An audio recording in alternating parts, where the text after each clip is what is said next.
अब हम स्टार्ट करते हैं लंग्स। लंग्स जो है वो प्रिंसिपल ऑर्गन है रेस्पिरेशन का। प्रिंसिपल का मतलब होता है प्रमुख ऑर्गन है रेस्पिरेशन का। हमारी बॉडी में कितने लंग्स पाए जाते हैं? 2 लंग्स पाए जाते हैं चेस्ट कैविटी के अंदर, दोनों तरफ। ईच साइड का मतलब क्या होता है?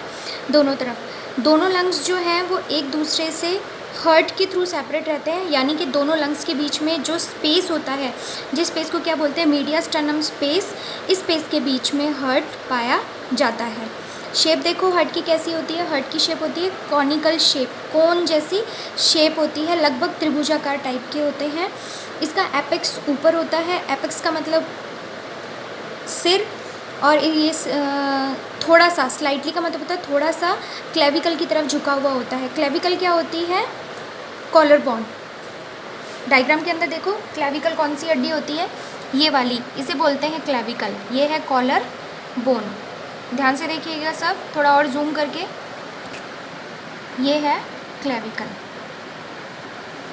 ठीक है, जिसको हम कॉलर बोन भी बोलते हैं, और इसका दूसरा नाम ब्यूटी बोन भी कहलाता है। तो ये थोड़ा सा क्लेविकल की तरफ झुकी हुई, इसका एपेक्स जो है वो क्लेविकल की तरफ झुका हुआ होता है। इसका बेस जो है लंग्स का वो डायाफ्राम के पास में होता है। डायाफ्राम देखिए डायग्राम के अंदर, डायाफ्राम सबको पता है। ये जो लाइन दिखाई गई है, ये वाली जो लाइन दिखाई गई है, ये क्या कहलाती है? डायाफ्राम कहलाती है। डायाफ्राम क्या करता है? थोरेसिक कैविटी और एब्डोमिनल कैविटी दोनों को सेपरेट करने का काम करता है, ठीक है। तो जो इसका एपेक्स है वो क्लेविकल के पास में होता है, और इसका जो बेस है वो डायाफ्राम के पास में होता है, और इसकी शेप क्या होती है? कॉनिकल शेप होती है। इसके बाद में लंग्स के अंदर लोब्स होती हैं। लोब्स का मतलब छोटे छोटे टुकड़े। तो लंग्स के अंदर जो राइट लंग है उसमें 3 लोब होती हैं। राइट लंग थोड़ा बड़ा होता है, लेफ़्ट लंग जो है वो छोटा होता है, और उसके अंदर 2 लोब्स होती हैं। ईच लोब, प्रत्येक लोब जो है इसके अंदर छोटे छोटे ब्रोंकियल ट्यूब्स पाए जाते हैं, यानी कि प्रत्येक लोब जो है फिर से ब्रोंकियल ट्यूब्स में विभाजित होता है, और ये जो ट्यूब्स हैं वो छोटी छोटी ब्रांचेस में आगे फिर से डिवाइड हो जाती है, जिनको ब्रोंकियोल्स बोलते हैं, ठीक है। ये ब्रोंकियोल्स जो हैं वो फिर से छोटे छोटे एयर सैक में डिवाइड हो जाता है। मैं आपको इसे थोड़ा सा फ्लो चार्ट से समझाती हूँ और ज़्यादा अच्छे से समझ में आ जाएगा। देखो, लंग्स जो है, लंग्स के अंदर लोब्स होती हैं, ठीक है। राइट लंग के अंदर 3 लोब होती है, लेफ़्ट लंग के अंदर 2 लोब होती है। ये जो लोब्स हैं फिर से ब्रोंकियल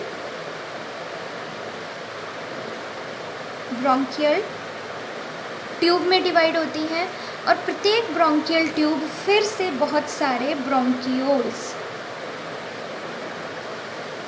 ब्रोंकियोल्स में डिवाइड होते हैं, और ये ब्रोंकियोल्स आगे जाकर के किस में डिवाइड हो जाते हैं? एयर सैक में, और एयर सैक में एयर एक्सचेंज होती है, ठीक है। यहाँ तक समझ में आ गया सबको? उसके बाद में देखो, उसके बाद में फिर से देखो लंग्स की प्लूरा। प्लूरा क्या होती है? लंग्स की कवरिंग। लंग्स के चारों तरफ, बाहर की तरफ जो कवरिंग पाई जाती है उसको क्या बोलते हैं? प्लूरा बोलते हैं। ये किसकी बनी हुई होती है? सीरस मेम्ब्रेन की। सीरस का मतलब जो सीरस फ्लूइड सिक्रीट करती है, विच ये दोनों लंग्स को कवर करके रखती है। जो प्लूरा है उसके फिर से 2 पार्ट्स होते हैं, इनर लेयर और आउटर लेयर। जो प्लूरा बाहर की तरफ पाई जाती है उसको विसरल प्लूरा कहते हैं। ये लंग्स के साथ बिल्कुल सटी हुई होती है, लंग्स के साथ बिल्कुल चिपकी हुई होती है। और जो आउटर लेयर है या आउटर वाली प्लूरा है उसको पैराइटल प्लूरा बोलते हैं। पैराइटल शब्द का मतलब होता है परिधि। तो वो प्लूरा जो लंग्स की परिधि पर पाई जाती है, बाहर की तरफ पाई जाती है, वो आउटर लेयर कहलाती है। और जो लंग्स के साथ बिल्कुल चिपकी हुई होती है वो विसरल प्लूरा कहलाती है, क्योंकि विसरल शब्द का मतलब होता है ऑर्गन, ठीक है। उसके बाद में देखो, दोनों प्लूरा के बीच में, विसरल प्लूरा और पैराइटल प्लूरा के बीच में जो स्पेस होता है उसको क्या बोलते हैं? Plural space. और इस प्लूरल स्पेस में जो फ्लूइड भरा हुआ रहता है उसे बोलते हैं प्लूरल फ्लूइड। प्लूरल फ्लूइड का काम क्या होता है? जब लंग्स फैलते और सिकुड़ते हैं उस टाइम पे दोनों लेयर को आपस में घर्षण से बचाता है। अब मैं आपको एक डायग्राम दिखाती हूँ। ये डायग्राम देखो आप सब ध्यान से। इस डायग्राम के अंदर देखो, ये प्लूरल कैविटी दिखा रखी है, ये जो बाहर की लेयर है, ये वाली बाहर की लेयर, ये बाहर की लेयर है पैराइटल प्लूरा, और ये जो अंदर की लेयर है वो है विसरल प्लूरा, ये जो ऑरेंज कलर की दिखा रखी है। और इन दोनों के बीच में जो स्पेस है इसको बोलते हैं प्लूरल स्पेस। और ये जो पर्पल कलर का फ्लूइड दिखा रखा है ये क्या है? प्लूरल फ्लूइड है। और ये प्लूरल फ्लूइड क्या करता है? ये जब ये लंग्स फैलते हैं तो ये दोनों लेयर आपस में घर्षण ना करें, उससे ये बचाता है। आ रहा है सबको समझ में? और ये देखिए इसमें मीडियास्टर्नम स्पेस भी दिखा रखा है। इस मीडियास्टर्नम स्पेस के बीच में क्या होता है? हार्ट होता है। ठीक है, उसके बाद में हम देखते हैं रूट और इंटीरियर ऑफ द लंग्स, यानी कि लंग्स की जो आंतरिक संरचना है, थोड़ा सा हम उसके बारे में स्टडी करते हैं। लंग्स की इंटरनल स्ट्रक्चर में देखो, median surface of each lung has a vertical slit called hilum. देखो हाइलम क्या होता है? जो लंग्स हैं, देखो लंग्स, एक रफ डायग्राम बनाती हूँ मैं।